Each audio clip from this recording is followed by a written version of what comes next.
부조와 선지자 제2장 창조. 여호와의 말씀으로 하늘이 지음이 되었으며 그 만상이 그 입기운으로 이루었도다. 저가 말씀하심에 이루었으며 명하심에 경고히 섰도다. 주께서 땅에 기초를 두사 영원히 요동치 않게 하셨나이다. 창조주의 손으로 창조되었을 당시에 지구는 아주 아름다웠다. 지표는 산과 언덕과 평원으로 규모 있게 구분되었으며 여기저기에 맑은 강과 아름다운 호수가 있었으며 언덕과 산들은 지금처럼 험준하거나 울퉁불퉁하지 않았으며 무시무시한 절벽과 무섭고 깊은 구렁들이 있지 않았다.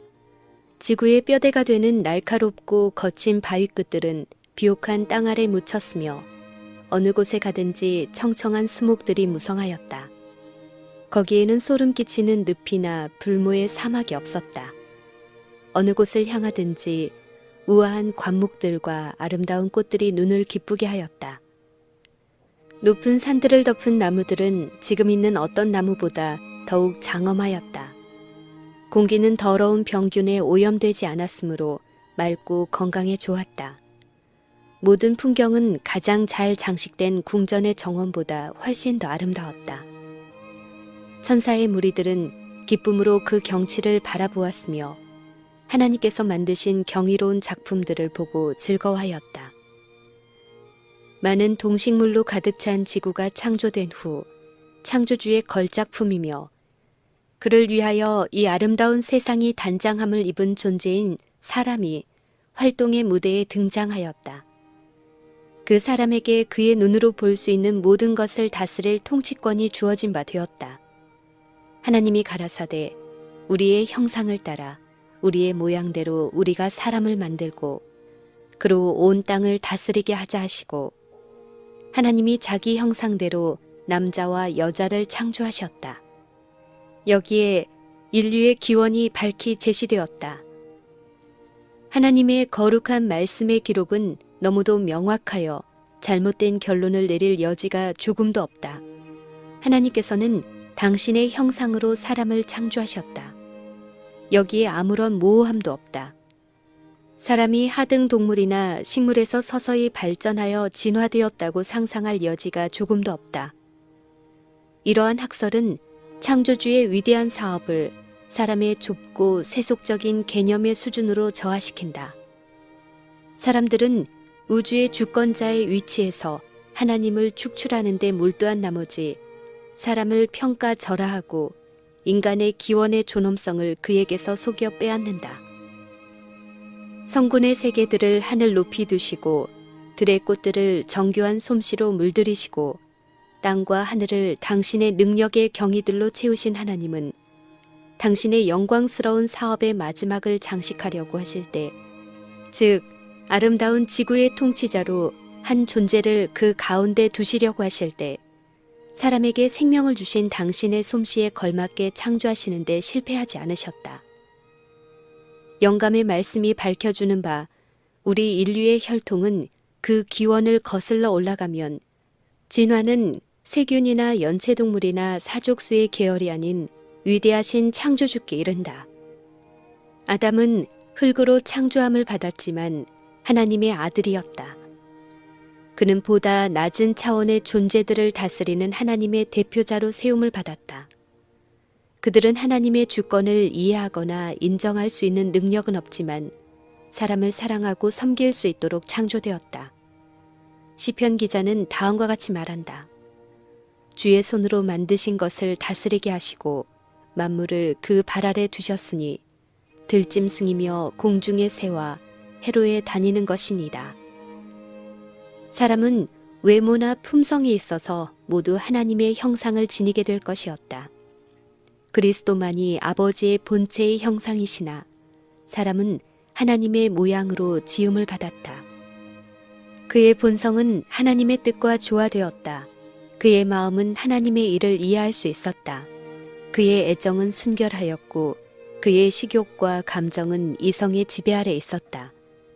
그는 하나님의 형상을 지니고 그분의 뜻에 완전히 순종하는 가운데 거룩하고 행복하였다. 사람이 그의 창조주의 손으로 지음을 받았을 때 신장이 컸으며 완전히 균형이 잡혀 있었다. 그의 용모는 건강한 혈색을 띠어 불그스레 하였으며 생기와 기쁨의 빛으로 빛났다. 아담의 키는 지금 세상에 살고 있는 사람들의 키보다 훨씬 컸다. 하와는 아담보다 조금 키가 작았으나 그의 자태는 고상하였으며 아름다움으로 충만하였다. 이 무구한 부부는 아무런 인조 의복을 입지 않았으며 그들은 천사들처럼 빛과 영광의 옷을 입고 있었다. 그들이 하나님께 순종하는 생활을 하는 동안에는 이 빛의 두루마기가 계속 그들을 둘렀다. 아담이 창조된 후에 모든 동물은 각각 그들의 이름을 받으려고 그의 앞으로 인도되었다. 그는 각 동물마다 짝이 주어진 것을 보았으나 그에게는 돕는 배필이 없었다. 하나님께서 땅 위에 지으신 모든 동물 가운데 사람에게 비길 만한 것은 하나도 없었다. 그리고 여호와 하나님이 가라사대 사람의 독처하는 것이 좋지 못하니 내가 그를 위하여 돕는 배필을 지으리라 하시니라. 인간은 고독하게 살도록 창조되지 않았다. 인간은 사교적 존재가 될 것이었다. 반려자가 없었다면 에덴의 아름다운 광경과 유쾌한 노작도 완전한 행복을 줄 수 없었을 것이다. 천사들과의 교제라 할지라도 동정과 반려에 대한 인간의 욕망을 만족시킬 수 없었을 것이다. 사랑하고 사랑을 받을 자기와 같은 사람이 없었다. 하나님께서 친히 아담에게 한 반려자를 주셨다. 하나님께서 그의 동무가 되기에 적당하고 사랑과 동정으로 그와 하나가 될 수 있는 돕는 배필, 즉 그에게 적합한 조력자를 그를 위하여 준비하셨다. 하와는 아담의 옆구리에서 취한 갈빗대로 지음을 받았다. 그것은 여자가 머리가 되어 남자를 지배하거나 열등한 존재로 마구 짓밟힘을 당해서는 안 될 것이라는 것과 동등한 자로서의 그의 곁에 서서 그의 사랑과 보호를 받아야 한다는 것을 의미한다. 그의 뼈 중의 뼈요 살 중의 살이며 남자의 한 부분인 그 여자는 그의 제2의 자아로서 이러한 관계의 필수적인 밀접한 연합과 애정적 결합을 보여주었다. 누구든지 언제든지 제 육체를 미워하지 않고 오직 양육하여 보호하나니 이러므로 남자가 부모를 떠나 그 아내와 연합하여 둘이 한 몸을 이룰지로다. 하나님께서 최초의 결혼을 주례하셨다. 그러므로 이 제도의 창시자는 우주의 창조주이시다. 혼인은 귀하다. 이것은 하나님께서 사람에게 주신 최초의 선물들 중에 하나였으며 타락한 후에 아담이 낙원문들 저편에서 가져온 두 제도 중에 하나이다. 이러한 관계에 있어서 하나님의 원칙을 인정하고 순종할 때에 결혼은 축복이 된다. 그것은 인류의 순결과 행복을 수호하며 사람의 사회적 필요를 채워주며 육체적, 지적, 도덕적 본성을 향상시킨다. 여호와 하나님이 동방의 에덴의 동산을 창설하시고 그 지으신 사람을 거기에 두셨다. 하나님께서 만드신 만물은 온전히 아름다웠으며 거룩한 부부의 행복을 증진시키는 데 부족하게 보이는 것은 아무것도 없었으나 창조주께서는 한 동산을 특별히 그들의 집으로 마련해 주심으로 당신의 사랑의 또 다른 증거물을 그들에게 주셨다. 이 동산에는 각종 수목들이 있었는데 그 중에는 향기롭고 맛있는 열매가 많이 달려있는 나무들이 많았다. 거기에는 곱게 자라지만 매우 우아한 자태를 뽐내는 사랑스러운 포도나무들이 있었다. 그 가지들은 형형색색의 선명한 색조를 띤 구미를 당기는 열매로 휘어져 있었다. 포도나무 가지들을 손질하여 나무 그늘을 만들어서 잎과 열매로 덮인 산 나무들로 그들의 거처를 손수 만드는 것이 아담과 하와의 일이었다. 그곳에는 여러 가지 색깔의 향기로운 꽃들이 아주 많이 있었다. 동산 중앙에는 다른 모든 나무보다 영광이 탁월한 생명나무가 있었다. 생명나무의 열매는 금과 은의 사과같이 보였으며 생명을 영속시키는 능력을 가지고 있었다. 창조는 이제 완성되었다. 천지와 만물이 다 이루니라. 하나님이 그 지으신 모든 것을 보시니 보시기에 심히 좋았더라. 에덴은 지상에서 꽃같이 화려하였다. 아담과 하와는 생명나무에 자유롭게 접근하였다. 아무런 죄의 흔적이나 죽음의 그늘이 이 아름다운 창조를 훼손하지 않았다. 그때의 새벽별들이 함께 노래하며 하나님의 아들들이 다 기쁘게 소리하였었느니라. 위대하신 하나님께서 땅에 기초를 놓으시고 온 하늘을 미의 옷으로 입히시고 사람에게 유용한 것들로 세상을 채우셨으며 육지와 바다의 온갖 경이로운 것들을 창조하셨다. 엿새 동안의 위대한 창조 사업은 완성되었다.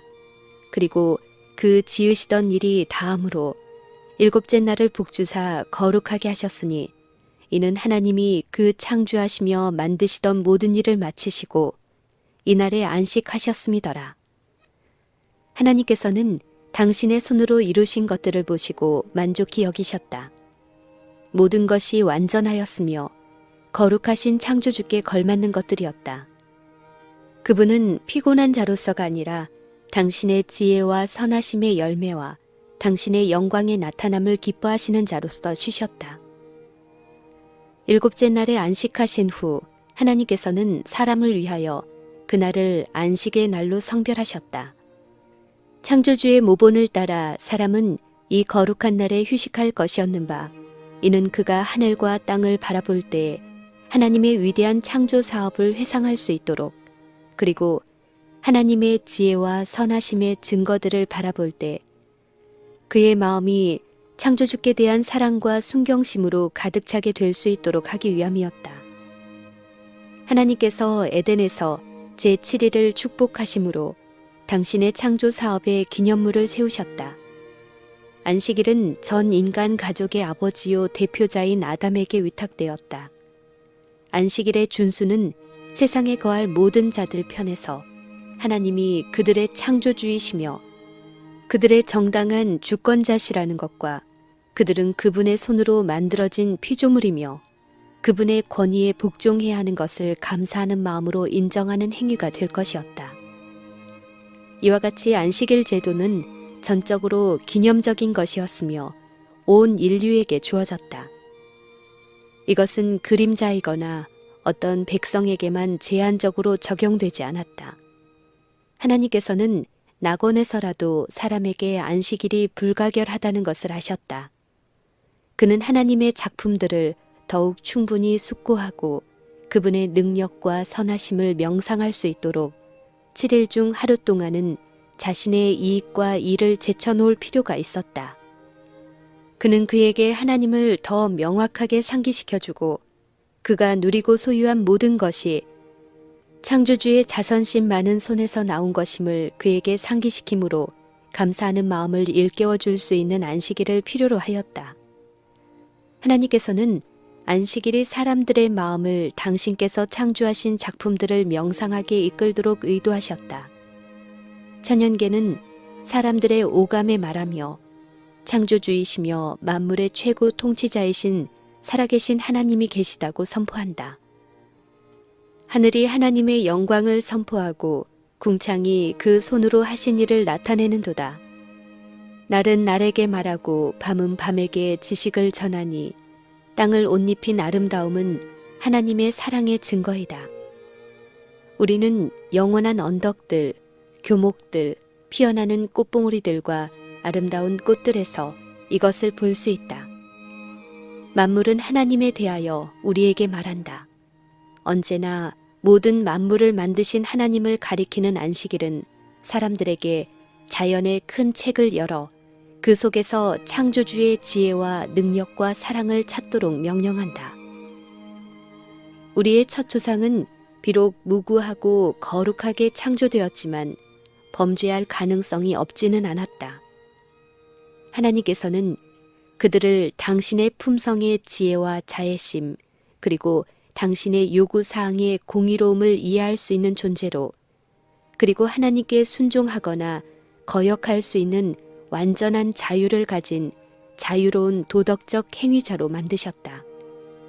그들은 하나님과 그리고 거룩한 천사들과의 교통을 나누게 될 것이었다. 그러나 그들이 영원한 안전을 얻을 수 있기 전에 그들의 충성은 시험을 받아야 했다. 사람이 세상에 존재하게 된 시초부터 사단의 타락의 근본 원인이 된 치명적인 정욕, 즉 자아 방종에 대하여 한 억제가 가해졌다. 동산 중앙의 생명나무 곁에 있었던 선악을 알게 하는 나무는 우리의 첫 조상의 순종과 믿음과 사랑을 시험하게 될 것이었다. 다른 모든 나무의 실과는 마음대로 먹도록 허락되었지만 이 나무의 실과를 맛보는 것은 금지되었다. 만일 먹게 되면 죽음의 고통을 당할 것이었다. 그들은 또한 사단의 유혹을 당할 것이었다. 그러나 그들이 시험에 견딘다면 마침내 그들은 사단의 세력이 미치지 못하는 곳에 있게 될 것이었으며 영원히 하나님의 총애를 받을 것이었다. 하나님께서는 사람이 세상에 존재하는 데 불가피한 조건으로서 그를 율법 아래 두셨다. 사람은 하나님의 정부의 백성이었으며 율법 없는 정부는 있을 수 없다. 하나님께서는 인간을 당신의 율법을 범할 능력이 없도록 창조하실 수 있으셨으며 금단의 열매를 만지지 못하도록 아담의 손을 제어하실 수도 있으셨다. 그러나 그렇게 되었을 경우 사람은 자유로운 도덕적 존재가 아니라 하나의 자동 인형에 불과하게 되었을 것이다. 선택의 자유가 없었다면 그의 순종은 자원하는 순종이 아닌 강요된 굴종이 되었을 것이다. 품성의 개발은 전혀 있을 수 없었을 것이다. 이러한 방침은 다른 세계의 주민들을 다스리는 데 있어서 하나님께서 가지신 계획과 배치될 것이었다. 이것은 지성적 존재로서의 사람에게는 합당하지 않은 것이 되었을 것이며 하나님은 독단적 군주라는 사단의 비난을 뒷받침해 주었을 것이다. 하나님께서 사람을 정직하게 창조하셨고 악으로 기우는 성향이 조금도 없는 고상한 품성의 특성을 부여하셨다. 하나님께서 사람에게 높은 지력을 주시고 하나님께 충성하도록 가능한 한 가장 강한 유인을 그에게 제시하셨다. 완전하고 영구적인 순종이 영원한 행복의 조건이었다. 이 조건 아래서 그는 생명나무에 접근할 수 있게 될 것이었다. 우리의 첫 시조들의 가정은 장차 온 땅을 채우게 될 그들의 자녀들의 가정을 위한 하나의 모범이 될 것이었다. 하나님께서 손수 아름답게 장식하신 그 가정은 호화찬란한 궁전이 아니었다. 사람들은 저들의 교만심으로 장엄하고 값진 건물을 기뻐하며 저희 손으로 이룬 공사를 자랑한다. 그러나 하나님께서는 아담을 한 동산에 두셨다. 이것이 아담이 거할 집이었다. 푸른 하늘은 지붕이었고 아름다운 꽃들과 싱싱한 풀로 깔린 땅은 마루였고 아름다운 나무의 무성한 가지들은 차양이었다. 그 집의 벽돌은 위대한 예술가이신 하나님의 작품인 가장 장엄한 장식들로 드리워졌다. 거룩한 부부의 환경에는 모든 시대를 위한 교훈, 즉 참된 행복은 교만과 사치와 방종에서가 아니라 하나님께서 창조하신 자연을 통하여 그분과 교통하는 데서 찾을 수 있다는 것이었다. 사람들이 인위적인 것들에 주의를 덜 기울이고 더욱 많은 단순성을 개발한다면 저들을 창조하신 하나님의 목적을 이루는 일에 있어서 훨씬 더 가까이 이를 것이다. 교만심과 야망은 결코 만족될 수 없으나 참으로 현명한 자들은 하나님께서 모든 사람의 손에 닿을 수 있는 곳에 두신 기쁨의 근원에서 가치 있고 기분을 돋우는 즐거움을 발견할 것이다. 에덴의 거주자들에게 동산을 관리하여 그것을 다스리며 지키는 일이 위탁되었다. 그들의 일은 피곤하지 않고 유쾌하며 활력을 주는 일이었다.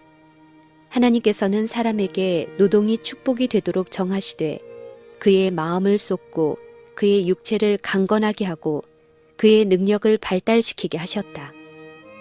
정신적, 육체적 활동에서 아담은 그의 경건한 생존의 최고의 쾌락 중의 하나를 발견하였다.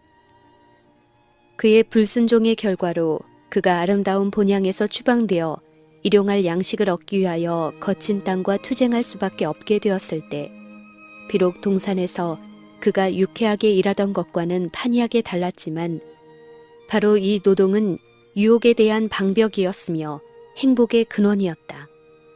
노동에는 권태와 고통이 따르는 것이 사실이지만 노동을 저주라고 생각하는 자는 과오를 범하고 있는 것이다. 부자들은 흔히 근로계급을 멸시하는 태도로 낮추어 보지만 이것은 사람을 창조하신 하나님의 목적에 전적으로 배치된다. 세상에서 가장 큰 부자의 소유물이라도 군주다운 아담에게 주어진 유산에 비하면 얼마나 적은가. 그럴지라도 아담은 게을러서는 안 될 것이었다. 사람의 행복이 무엇인지를 아시는 우리 창조주께서는 아담에게 그의 할 일을 지정하셨다. 인생의 참 기쁨은 일하는 남녀에게만 찾을 수 있다. 천사들은 부지런한 일꾼들이다. 그들은 사람들을 섬기라고 보냄을 받은 하나님의 봉사자들이다. 창조주께서는 게으름을 부릴 만한 곳을 아무 곳에도 마련하시지 않으셨다. 아담과 그의 반려자가 하나님께 성실하게 일하는 동안 그들은 지상을 통치하기로 되어 있었다. 그들에게 모든 생물을 다스릴 제한 없는 통치권이 부여되었다. 사자와 어린 양이 그들 주위에서 서로 장난하거나 그들의 발 아래 함께 누웠다. 새들이 기뻐하며 두려움 없이 그들의 주위에 훨훨 날아다녔고 새들의 즐거운 노래는 창조주를 찬양하였으며 아담과 하와도 새들과 합하여 아버지와 아들께 감사를 드렸다. 그 순결한 부부는 하나님의 자부와 같으신 돌보심 아래 있는 자녀였을 뿐 아니라 전지하신 창조주에게서 교훈을 받는 학생이었다. 그들은 천사들의 방문을 받았으며 창조주와의 교통이 허락되었으며 그들 사이에 아무런 어두운 장벽이 없었다. 그들은 생명나무에서 얻은 활력으로 충만하였으며 그들의 지력은 천사의 것보다 조금 낮을 뿐이었다. 보이는 우주의 신비, 곧 지혜가 온전하신 자의 기묘한 일이 저들에게 교훈과 기쁨을 주는 다함없는 원천이 되었다. 6,000년간 사람들이 연구하여 온 자연의 법칙과 활동은 만물의 무한하신 창조자요, 유지자이신 하나님에 의하여 저들의 마음에 열렸다. 그들은 나무와 꽃과 잎의 친구가 되어 그것들의 생명의 오묘를 연구하였다. 바다에서 노는 큰 리워야단으로부터 햇빛 가운데 날아다니는 먼지처럼 작은 곤충에 이르기까지 아담은 모든 동물을 잘 알고 있었다. 아담은 그것들에게 각각 이름을 주었으며 모든 동물의 성질과 습관을 잘 알고 있었다. 하늘에 있는 하나님의 영광, 질서 있게 운행하는 무수한 천체, 구름에 평평하게 뜬 것, 빛과 소리와 주야의 신비, 이 모든 것이 우리 최초의 조상에게 연구하도록 개방되었다. 삼림의 모든 나무의 잎에나 산에 있는 돌마다에 빛나는 모든 별에 땅과 공기와 하늘에 하나님의 이름이 기록되었다. 우주의 질서와 조화는 그들에게 하나님의 무한하신 지혜와 권능을 말하여 주었다. 그들은 항상 어떤 재미있는 것을 발견하였으며 그것은 그들의 마음을 창조주께 대한 더욱 깊은 사랑으로 충만하게 하였으며 새로운 감사를 표시할 수 있게 하였다. 그들이 하나님의 율법에 충성하는 한 알고 즐기고 사랑하는 그들의 능력은 계속 증가할 것이었다. 그들은 계속하여 지식의 새 보화들을 얻고 새로운 행복의 샘들을 발견하고 하나님의 측량할 수 없고 끊임없는 사랑에 대한 더욱더 분명한 관념을 얻게 될 것이다.